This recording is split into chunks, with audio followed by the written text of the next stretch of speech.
Hello friends, welcome back to Diksha Mata blog. कैसे हैं आप सभी? आई होप आप सभी अच्छे होंगे, मैं भी अच्छी हूँ। तो फ्रेंड्स, आज है होली, तो होली की ढेर सारी शुभकामनाएं आप सभी को। मैं भी थोड़ा सा होली खेल रही हूँ। होली का नाम सुनते ही हमारे मन में एक मस्ती से छाने लगता है, क्योंकि आज के दिन हम विभिन्न रंगों में, अलग अलग रंगों में होली खेलते हैं, मस्ती करते हैं।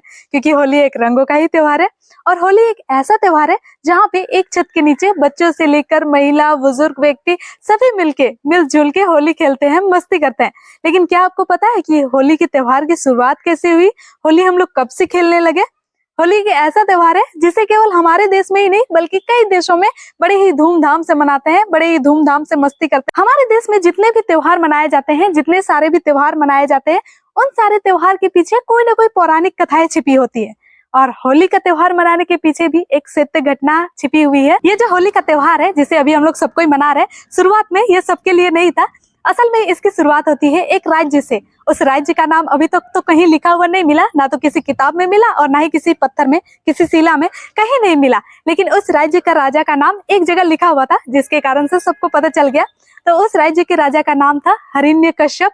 हिरण्यकश्यप को भगवान ब्रह्मा द्वारा एक वरदान मिला हुआ था। ना तो उसे कोई इंसान मार सकता था और ना ही उसे कोई जानवर मार सकता था और ना ही किसी शस्त्र से उसका कोई कुछ बिगाड़ सकता था। ऐसा उसको वरदान मिला हुआ था। इसीलिए इस चीज को सोचते हुए उसके मन में जो है, उसके दिमाग में घमंड उमड़ पड़ता है। उसको लगता है कि अब तो वो अमर हो गया, उसे ना तो कोई इंसान मार सकता है और ना ही उसे कोई जानवर मार सकता है, तो वो अमर हो गया, ऐसे उसको लगता था। इसीलिए अपने राज्य के सारे प्रजा को वो बोलता था कि वो उसका पूजा करे, मेरा पूजा करे, और किसी भगवान का पूजा ना करो तुम लोग, बस मेरा पूजा करो, ऐसा वो बोलता था अपने प्रजा को। और उसके प्रजा भी उसकी बात मान लेते थे। उसके प्रजा जो है बस उसी का पूजा करने लगते थे। लेकिन महाराजा हिरण्यकश्यप का भी एक पुत्र था जो कि केवल भगवान विष्णु का पूजा करता था। वो भगवान विष्णु का तप करता था, जप करता था, उनकी पूजा करता था, उनको मानता था। लेकिन ये बात महाराजा हिरण्यकश्यप को एकदम पसंद नहीं था। उसको लगता था कि मेरे सारे प्रजा सभी कोई मेरा पूजा करते हैं, मुझको मानते हैं, लेकिन मेरा खुद का पुत्र, मेरा खुद का बेटा जो है वो भगवान ब्रह्मा विष्णु को मानता है, वो मुझे नहीं मानता है, मुझे नहीं पूजा करता है, ऐसे उसको लगता था। इसीलिए उसको गुस्सा आता था। एक दिन क्या करता है, वो अपने पुत्र को अपने पास बुलाता है और उसको प्यार से समझाता है। बोलता है कि मेरा पूजा सभी कोई कर रहा है, सभी प्रजा जो है मेरा पूजा करता है, हमको मानता है, लेकिन तुम जो है भगवान विष्णु को ही क्यों मानते हो, मेरा पूजा क्यों नहीं करते हो? तब उसका पुत्र बोलता है कि मैं आपको मानता हूँ, आपका आदर करता हूँ, लेकिन मैं भगवान विष्णु का पूजा नहीं छोड़ सकता, मैं उनका पूजा करता रहूंगा। यह सुन करके राजा हिरण्यकश्यप को बहुत ही ज्यादा गुस्सा आ जाता है और वो इतना गुस्सा जाते हैं, इतना अधिक गुस्सा जाता है, वो छोटी सी बात धीरे धीरे इतनी बड़ी हो जाती है, उन दोनों के बीच में इतना मनमुटाव हो जाता है कि राजा हिरण्यकश्यप जो है उनको अपने ही बेटे को, वो अपने ही पुत्र को मारने का षड्यंत्र रचते हैं, अपने पुत्र को मारने का सोचने लगते हैं। वो सोचते हैं कि मैं तो जब चाहूं तब मार सकता हूँ, इसको जब चाहूं मैं सैनिकों द्वारा या खुद से भी मार सकता हूँ, लेकिन मैं खुद से नहीं मारूंगा। अगर मैं खुद से मार देता हूँ तो फिर प्रजा को पता चल जाएगा, और प्रजा को अगर पता चल जाएगा कि मैंने ही खुद के पुत्र को मारा है तो वो मेरा आदर नहीं करेंगे, मेरे खिलाफ हो जाएंगे। ये सोच करके वो फिर सोचने लग जाता है कि कैसे इसको मारा जाए जिससे प्रजा को भी पता ना चले, किसी को पता ना चले और उनका पुत्र जो है वो मर जाए। ये सोचने लग जाता है। फिर ये चीज सोचते सोचते उनको याद आ जाता है, उनकी एक बहन है होलिका, जिसको भी वरदान मिला है, भगवान से वरदान मिला है, उनको एक वस्त्र मिला है। उसको ओढ़ने के बाद जो है होलिका अग्नि में बैठने पर भी वो नहीं जलेंगी। ये चीज उनको याद आ जाता है। तो राजा हिरण्यकश्यप जो है वो ऐसे ही षड्यंत्र रचते हैं, वैसे ही प्लान बनाते हैं।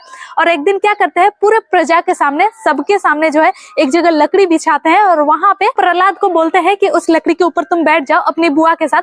उस दिन जो है राजा हिरण्यकश्यप होलिका को पहले ही बोल दिए थे कि तुम वो वरदान जो है, वो कपड़ा जो है वो ओढ़ के आ जाना, जिसमें तुम अग्नि में बैठने पर भी तेरा कुछ नहीं होता है, वो कपड़ा जो है ओढ़ के आना। तो होलिका वैसे ही करती है, वो कपड़ा ओढ़ के आती है और जो है प्रहलाद को बोला जाता है कि तुम लकड़ी के ऊपर अपनी बुआ के साथ बैठ जाओ और हम आग जलाएंगे। उसके बाद जो है वहां पे तेरा जो इच्छा रहेगा, जो भी मनोकामना रहेगा, वो तुम वहां पे मांग सकते हो और वो तुझे मिल जाएगा। ये बोला जाता है प्रहलाद को। ये राजा हिरण्यकश्यप बोलते हैं अपने पुत्र को। उसके बाद जो है प्रहलाद फिर पूछता है, पापा अगर मैं अग्नि में बैठ जाऊंगा तो फिर मैं जल जाऊंगा, ये अपने पापा को बोलता है। तो राजा हिरण्यकश्यप जो है वो बोलते हैं कि तेरी बुआ भी साथ में रहेगी, होलिका भी साथ में रहेगी, वो उन्हें अगर कुछ नहीं होगा तो तुम्हें कैसे कुछ हो सकता है। तो फिर प्रहलाद भी समझ जाता है, प्रहलाद भी फिर सोचने लग जाता है कि अगर बुआ को कुछ नहीं होगा तो मुझे कैसे कुछ हो सकता है। प्रहलाद को ये चीज नहीं पता था कि होलिका को वरदान मिला हुआ है, उनको एक वस्त्र मिला हुआ है जिससे अग्नि उसका कुछ नहीं बिगाड़ सकता। ये चीज उनको नहीं, प्रहलाद को नहीं पता था। तो क्या होता है कि वो बैठने के लिए, लकड़ी में बैठने के लिए वो मान जाते हैं। ये चीज भगवान विष्णु को पता चल जाता है कि उनके भक्त के साथ ऐसा हो रहा है, उनके भक्त को ऐसा ऐसा बोला जा रहा है, ऐसा करने के लिए बोला जा रहा है। ये चीज भगवान विष्णु को पता चल जाता है। तो वो क्या करते हैं, फौरन वहां पे आ जाते हैं और अपने साथ आंधी को लेके आ जाते हैं, जोरदार आंधी को लेके आ जाते हैं। फिर क्या होता है, जैसे ही होलिका और प्रहलाद जो है लकड़ी के ऊपर बैठ जाते हैं, वैसे ही उसमें जो है आग दे दिया जाता है। और जिस तरह से आग जलने लगता है, आंधी वहां पे खूब चलने लग जाती है। भगवान विष्णु जो है आंधी लेके आए थे, तो वहां पे खूब आंधी चलने लग जाती है। और आंधी के कारण, उस आंधी के कारण जो है, जो होलिका कपड़ा वस्त्र ओढ़ के रखी थी, जिसमें उनको जो है वरदान मिला हुआ था ना जलने का, वो कपड़ा जो है उड़ के प्रहलाद के ऊपर चला जाता है, उड़ के। और फिर होलिका जो है उसमें जल जाती है, जल के उसमें भस्म हो जाती है और प्रहलाद फिर बच जाते हैं।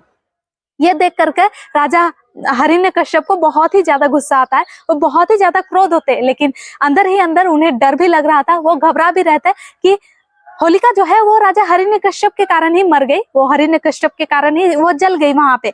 ये चीज अगर प्रजा को पता चल गया तो फिर प्रजा उनके खिलाफ हो जाएंगे, ये सोच करके वो डरने लगते हैं। तो क्या होता है कि ये चीज वो काफी छिपाने की कोशिश करते हैं। राजा हिरण्यकश्यप जो है इस चीज को काफी छिपाने की कोशिश करते हैं।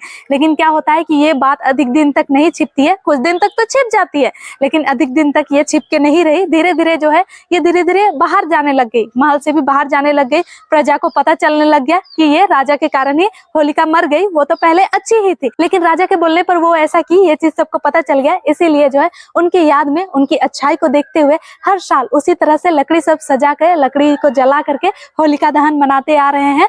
उस फर्स्ट दिन तो होलिका जल गई, होलिका तो मर गई, लेकिन उसके दूसरे दिन प्रहलाद के बारे में भी सबको पता चल गया कि प्रहलाद कितने अच्छे थे, वो भगवान विष्णु के भक्त थे।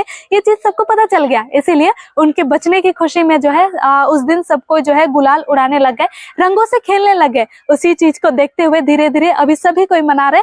होलिका दहन के एक दिन बाद ही जो है सभी कोई अभी होली खेलने लग गए हैं, अलग अलग रंगों से खेलने लग गए हैं, धूमधाम से मनाने लग गए हैं। तो यही था होलिका दहन, होली की कहानी।